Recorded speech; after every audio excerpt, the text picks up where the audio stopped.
వేదికపైన ఆసీనులైన మనందరికీ స్ఫూర్తిదాయకమైన నాయకులు, మన గౌరవ ప్రియతమ భారత ప్రధాని నరేంద్ర మోదీ గారికి 5 కోట్ల ప్రజల తరపున, మనందరి తరపున వారికి మనస్ఫూర్తిగా హృదయ నమస్కారాలు తెలియజేసుకుంటూ స్వాగతం పలుకుతున్నాం.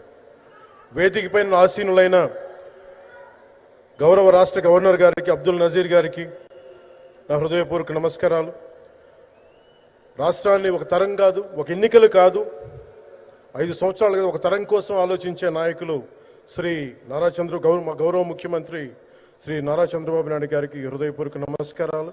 అలాగే వారి తండ్రి అడుగుజాడల్లో సమర్థవంతంగా అన్ని శాఖల్ని, తనకిచ్చిన అన్ని శాఖల్ని సమర్థవంతంగా నిర్వహిస్తున్న యువ నాయకులు లోకేష్ గారికి నా హృదయపూర్వక నమస్కారాలు. వేదికపైన ఆసీనులైన కేంద్ర మంత్రివర్యులందరికీ, సహచర మంత్రివర్గ సభ్యులకి, ఇక్కడికి విచ్చేసిన శాసనసభ్యులందరికీ పేరు పేరు నా హృదయపూర్వక నమస్కారాలు. ఇక్కడికి విచ్చేసిన జనసేన నాయకులకి, తెలుగుదేశం నాయకులకి, భారతీయ జనతా పార్టీ నాయకులకి, ప్రతి ఒక్కరికి పేరు పేరున నా హృదయపూర్వక నమస్కారం. మనకి ప్రధానమంత్రి గారిని ఒకటే ఒక పదంతో పిలుస్తాం, కర్మయోగి. ఏ ఫలితాలు ఆశించకుండా దేశ సేవే పరమావధిగా ఆయన ఆలోచిస్తూ, ఎలాంటి లాభాపేక్ష లేకుండా కేవలం ధర్మాన్ని పట్టుకొని డ్యూటీని, కర్మని ఏమాత్రం ఆశించకుండా చేస్తున్న అలాంటి వ్యక్తి మనం ఈ సమయంలో ఈ తరానికి వారు దిశానిర్దేశం చేసే విధంగా ప్రధానమంత్రి స్థాయిలో ఉండటం మనందరం చేసుకున్న అదృష్టం.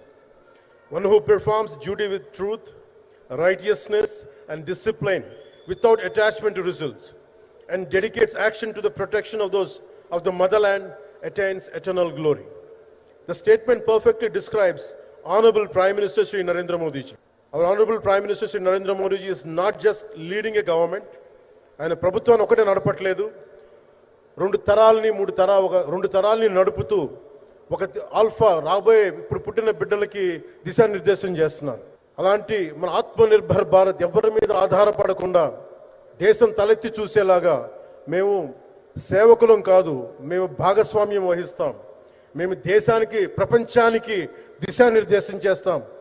భారత్ అగ్రగామి, అంతేగాని కూర్చోబెట్టి చేతులు మడుచుకొని మేము భయపడతా ఉండే దేశం కాదు. తలెత్తుకొని పొగరగా, ఒక దేశపు జెండా ఎంత పొగరుగా ఉంటుందో అంత పొగరుతోటి భారతదేశాన్ని ప్రపంచ పటంలో నిలబెట్టిన మోదీ గారు మనకి ఈ రోజున ఈ కార్యక్రమానికి విచ్చేసి, ప్రత్యేకించి మొన్న గూగుల్ వచ్చింది, అలాగే ఈ రోజున ముఖ్యంగా దాదాపు 13,000 కోట్ల పైచిలుకుతోటి ఈ రోజున మనకి పెట్టుబడులు వస్తూ ఉన్నాయి.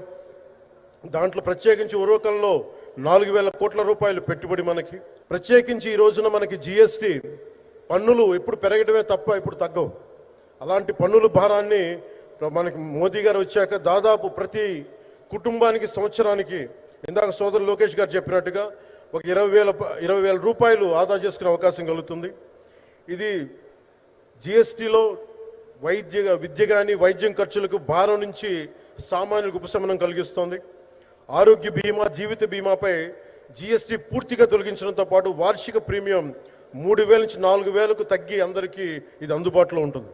అలాగే విద్యార్థులకు కావచ్చు, ఇలాంటి ప్రతి ఒక్కరికి కూడా అన్ని రంగాల వాళ్ళకి ప్రత్యేకించి మనకి జిఎస్టీ వల్ల లాభాలని అందరికి అందించేలా ముందుకు తీసుకెళ్ళి ప్రతి ఒక్కరికి, గౌరవ ప్రధానమంత్రి గారికి, దీనికి సహకరించిన గౌరవ ముఖ్యమంత్రి శ్రీ నారా చంద్రబాబు నాయుడు గారికి, ప్రతి ఒక్కరికి నా హృదయపూర్వక ధన్యవాదాలు తెలుపుకుంటూ, ప్రధానమంత్రి గారికి ఇంకొకసారి ప్రత్యేక ధన్యవాదాలు తెలుపుకుంటూ, మేమందరం ఈ కూటమి ఒక 15 ఏళ్ళకి తక్కువ కాకుండా బలంగా ఉండాలి. మనందరం ఎంత బలంగా ఉండాలి అంటే ఇంక ఇది తప్ప ఇంకెవరికి ఏది రాదు.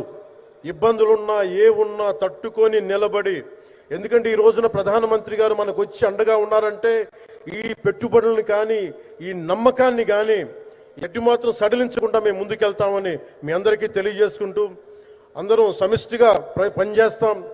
ప్రధానమంత్రి గారి నాయకత్వంలో, గౌరవ ముఖ్యమంత్రి నారా చంద్రబాబు నాయుడు గారి స్ఫూర్తితోటి, ఆయన నాయకత్వంతో ముందుకెళ్తాం. మేమందరం మీ ఆకాంక్షల్ని, వచ్చే తరం ఆకాంక్షల్ని ముందుకు తీసుకెళ్తామని తెలియజేసుకుంటూ సెలవు తీసుకున్నాను. జై భారత్, జై హింద్.